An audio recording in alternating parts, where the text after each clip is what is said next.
actually a recipe I discovered quite a few years ago. It's one of those recipes that's over 100 years old. It was something that was quite popular back in the 1800s. You know, I would think that mostly people who lived on farms who may have had limited ingredients and that sort of thing. It's basically just hamburger, potatoes. You know, you got some milk in there, and you got cheese on top. You just bake it, so it's like a hamburger casserole.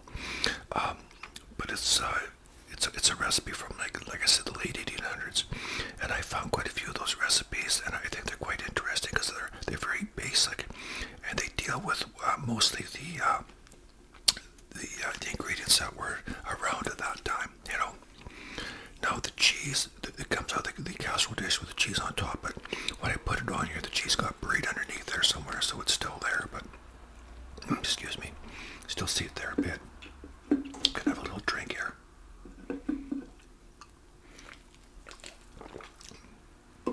Oh, that's delicious. Okay, so, now the taco salad right there. I made that for my cooking channel. May not be out for a while because I'm kind of up to my neck in videos and that sort of thing and different things, different projects that are going on. But it's I did do that for my cooking channel, so I'm looking forward to doing that.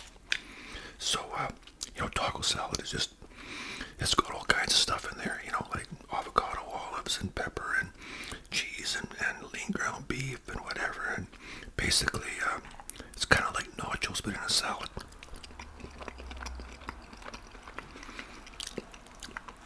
But it's very delicious and so easy to make.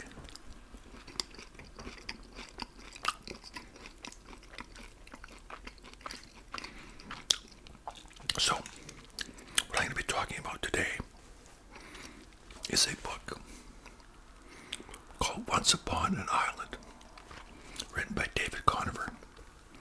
Now, David Conover was from the United States, and he's led a very interesting life. When he was in the Army, he was born in 1919, so when he was in the Army, his commanding officer was Ronald Reagan, and he was quite a photographer and that sort of thing, so he at one point was given an assignment for Yank magazine, and he was gonna go to an airplane factory where they built airplane engines. So he went there with his camera, and he saw a lot of women working there. So he decided to take some pictures. He saw one woman that caught his eye, and he took her picture, and he asked her what her name was, and her name was Norma Jean Baker. So David Conover is credited with taking the very first pictures of Marilyn Monroe. Well, published pictures.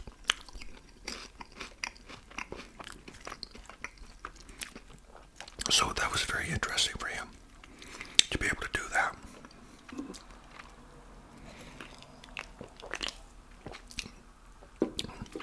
So that was, I mean, it's not only, I don't want to say it's lucky that she was there, but, she could have been passed by. You could have just thought, well, just another worker. But he was kind of struck by her beauty and her charisma, and he just took a picture of her and kept on taking more, and that was that.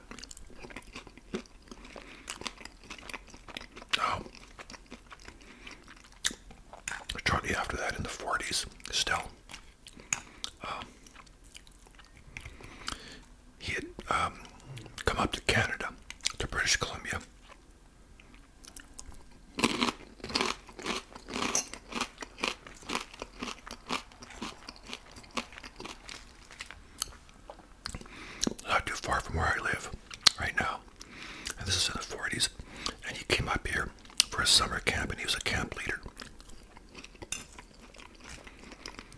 he saw that in the newspaper. An ad caught his eye that they were looking for summer camp leaders on a Canadian island. The island is called Wallace Island. So Wallace Island is not very far from here. I used to go down there in my boat. I was there in maybe about an hour.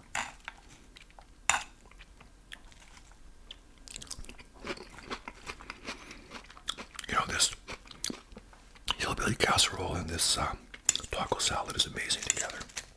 Works very well.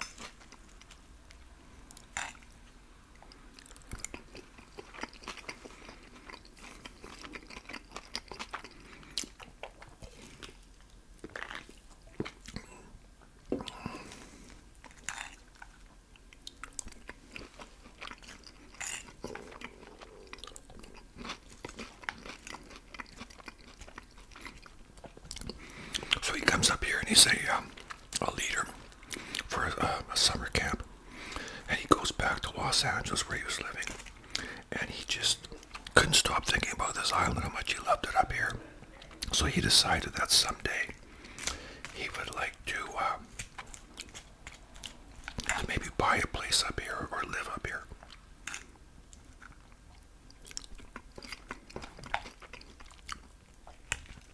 So lo and behold, he discovers that the island is for sale.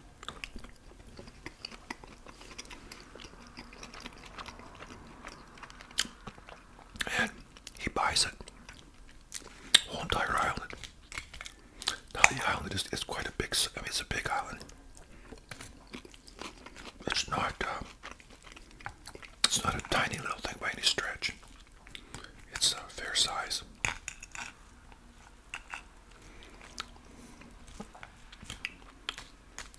So anyways, him and his wife move up here. She just kind of goes along for the ride. But they move up here. He buys the whole entire island.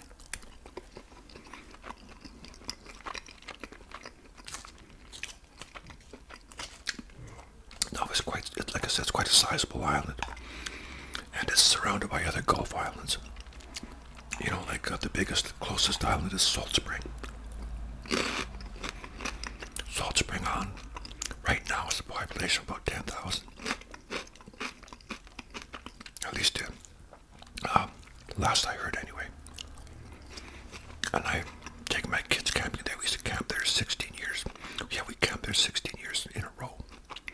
Consecutively, and then we've camped a few times since. But that was our favorite camping destination.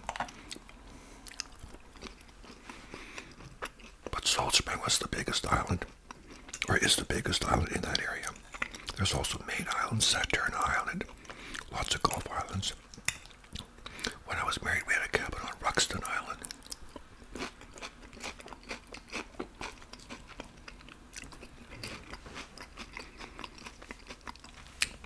So him and his wife buy this island. And there's really nothing on there they have to build. I mean, they start off by living in a tent, and they would commute back and forth to Salt Spring Island.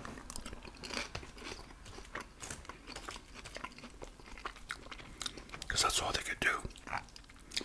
That's where they did their shopping and everything else. And when I say commute, I mean they had a little boat. They would row. It was probably, I'm not sure how far off Salt Spring it was. Maybe, well, I think they had to go, the dock was here, but they had to go up a little ways, so it may have been, a couple of miles maybe, but straight across the island, it was very close. But the area on Salt Spring they would go to was called Fernwood.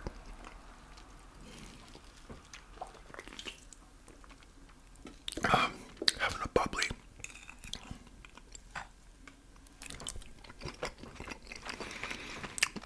So it was very interesting because you buy this island.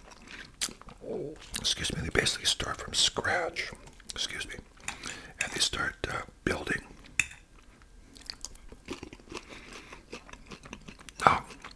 They would have to have all their materials barged over. I mean, you could bring a few things in a rowboat, but you couldn't have all that lumber in a rowboat. You have to have it barged over, so they place up and running. And they decided that what they wanted to do was eventually have a resort. They thought having a resort would be, a really cool idea.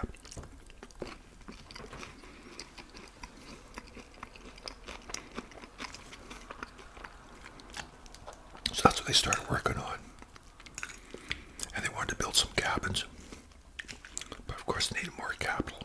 So I guess they borrowed some money and that sort of thing. And, eventually they had a son named Davy.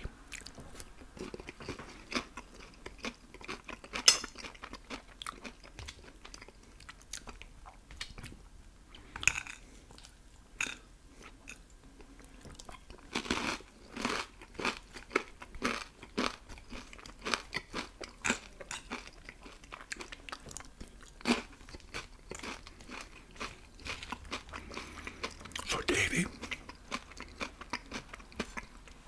would go to school on Salt Spring Island.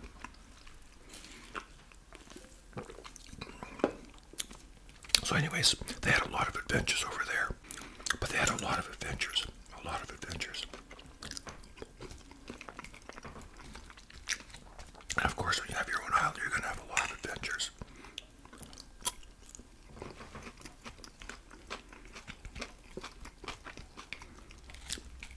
They eventually got the resort up and running. They had a few cabins. And the house they built is still standing. It's still there today. I've taken my boat there many times.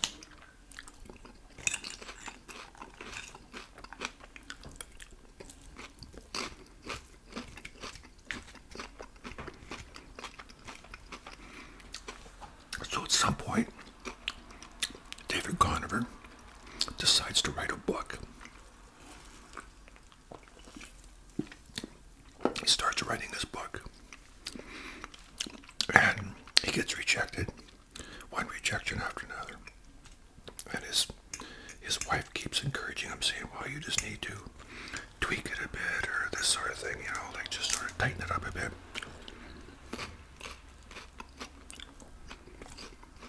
So he works on it, kind of rewrites this, rewrites that.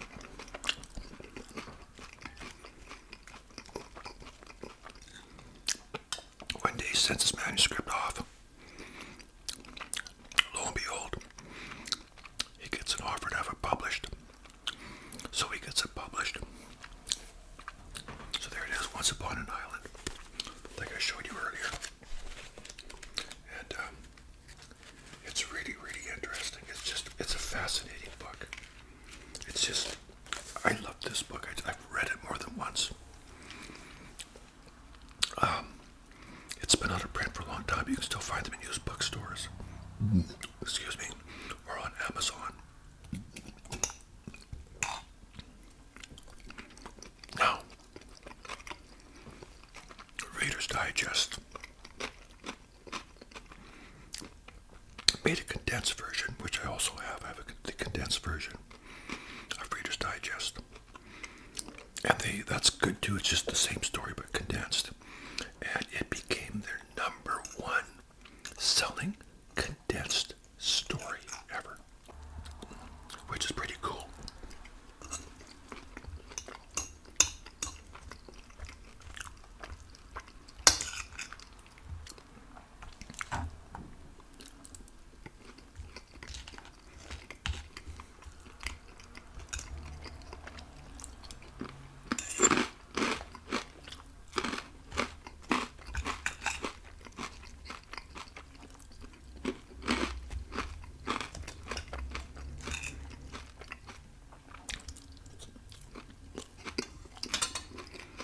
So, the book is a bestseller. I mean, that's amazing. It's cool. This guy's had this amazing life where Ronald Reagan's his commanding officer. He takes the very first pictures of Marilyn Monroe. And you can Google that. You can fact check. And then he writes this book and, lives on this amazing island. So Reader's Digest, it becomes their #1 book. It's crazy.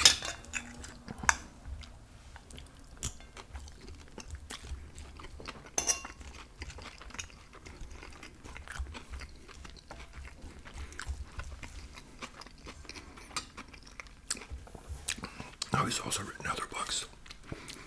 He wrote another book called One Man's Island, which is about living on Wallace Island. He wrote a book called Finding Marilyn, which is about discovering Marilyn Monroe. That's the only book I haven't read that he's written. How I discovered his books was, I mentioned earlier that when I was married, we had a cabin on Ruxton Island.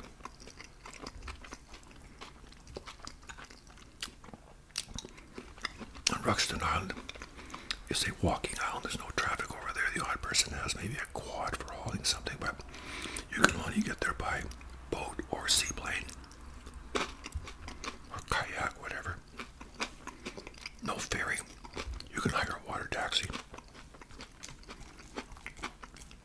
But we built a cabin there, and in the interior, we were right on the waterfront, but in the interior of the island was a little book barn or book depository, whatever you call it. And I was there one day.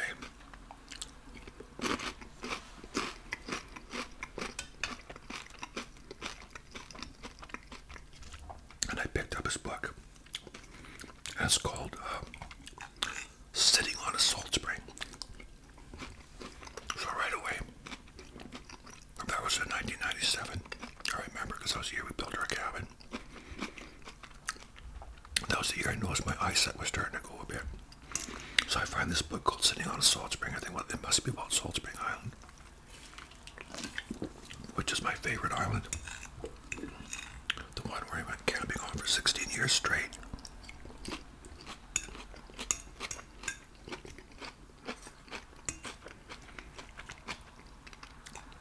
So I start reading, and I'm just hooked. After the first couple pages, I'm hooked.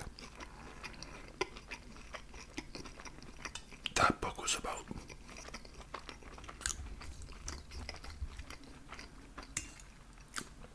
when they rented a house on Salt Spring at the Fernwood area, so their son could go to school. But they only did that for one year. And after that, he just went back and forth.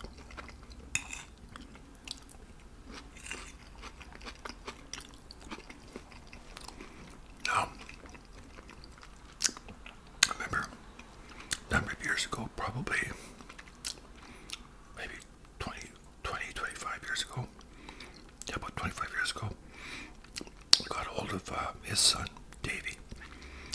He has a bed and breakfast in northern British Columbia, but he travels down to Arizona a lot, and that area. He winters down there a lot, him and his wife. He's a very nice man. I got his phone number out of information, so I took a chance. I phoned up one night, and when he answered, I said, I'm looking for the son, David Conover's son, the guy who wrote all those books about the islands. He goes, oh yeah, that's me. I introduced myself, and we must have talked for 45 minutes.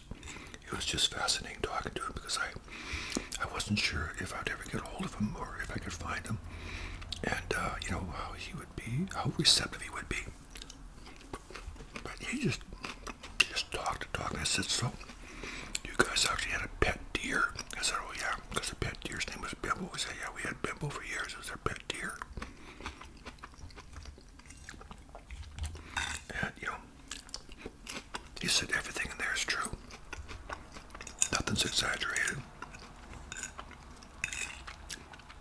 I said, and it's just fascinating. Listening to him talk, it was just fascinating. So he's on my Facebook, so we're back and forth once in a while. But I remember when I was at work many years ago, they had all these Reader's Digest condensed versions. There was probably a couple hundred of them, and they were throwing them out. I said, well, I'll take them. If you don't want them, I'll take them. And I said, why don't you just donate these? And they said they tried to, but it's hard to get rid of so many books because so many people had all these books. They just didn't really want them. So I said, I'll take them.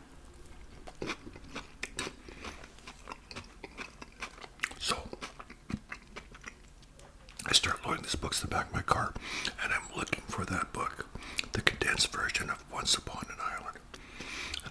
And when you get it, Rich Digest condensed, there's usually like 3 stories on it. You know, like if you hold it up, there's usually, it tells you about 3 stories or maybe 4, depending. And I remember I'm looking at every single book as I throw in the back of my car. I swear I got to about the last top 10, maybe the last 10. The last 10, and it was in there. I couldn't believe it. It was in there.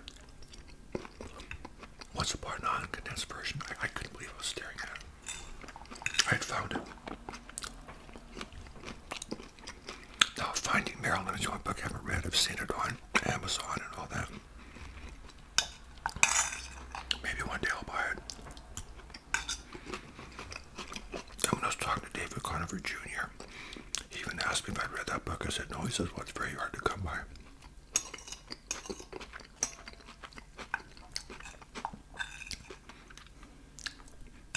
He even said, if you get a copy, let me know.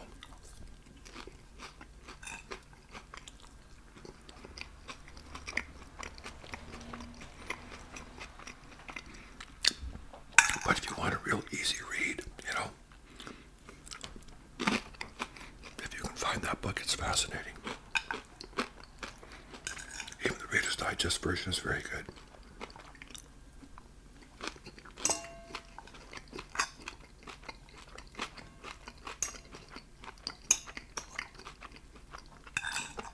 Like I said, I read it more than once.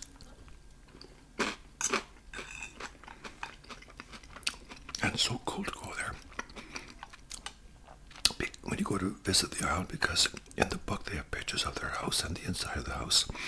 And I'll tell you something real cool. And then when you go there, it's exactly like in the pictures. You know, they preserved all that. And what's really cool, and the park ranger pointed this out, she was really good. She pointed out this one wall where they had, you know, you measure your kids are growing, they'd taken pencil marks, you know, this year and that year, and you could see where little Davy Jr. that he leaned against the wall, and they would, you know, put the pencil and see how far he had grown, you know. And they were still there. That was so cool. I hadn't noticed that until she pointed it out.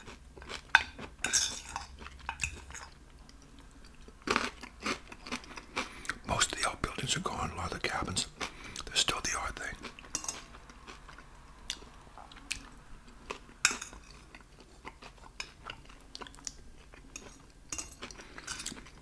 It's a beautiful island.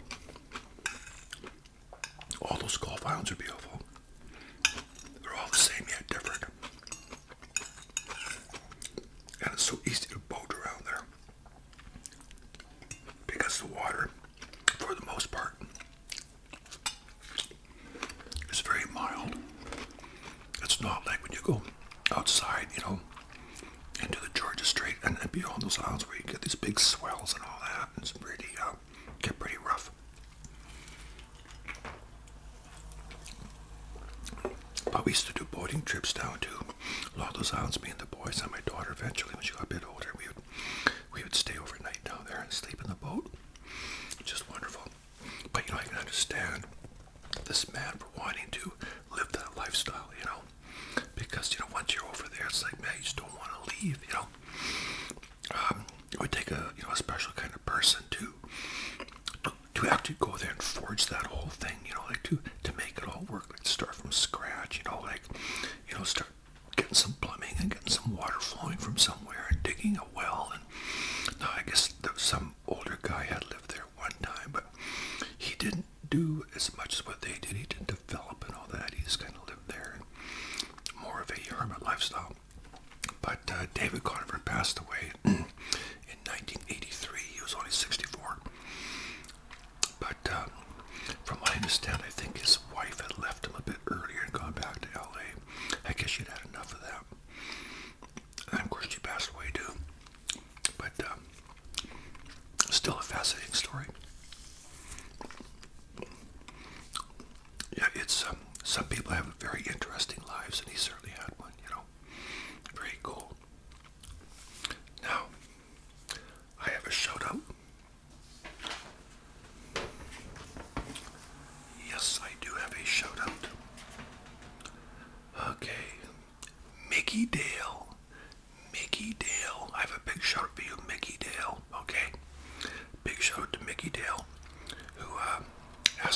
has said some very nice things about my channel, and a big shout out to all of you as well.